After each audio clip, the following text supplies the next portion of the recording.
The number of Americans who have mistakes on their credit reports is staggering. A 60 Minutes report exposed that most people cannot even correct the problems. CBS 2's Christine Sloan follows up.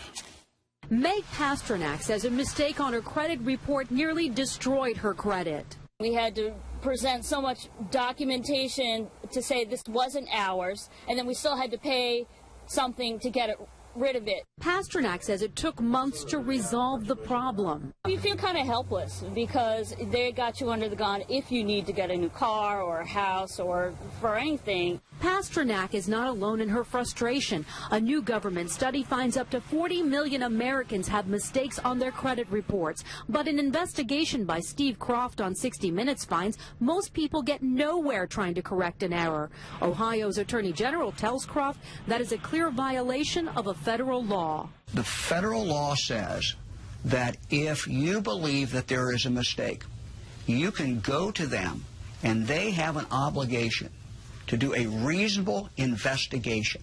They're not doing a reasonable investigation. End result, if we're successful, is a deletion of that record from your credit report. The credit pros in Newark help people fight agencies like TransUnion and Experian. All the information they receive from a customer, they translate it into a code. They don't forward the letter and the proof of payment to the creditor. They just forward the 3-digit code. So the best way to protect yourself? Go directly to the creditor rather than going to the credit bureau themselves. Another good habit to get into, check your credit report periodically to make sure there are no changes.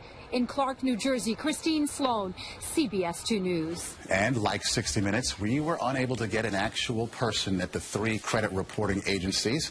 60 Minutes was referred to the spokesperson for the agencies, who provided a statement citing an industry-sponsored survey that showed 95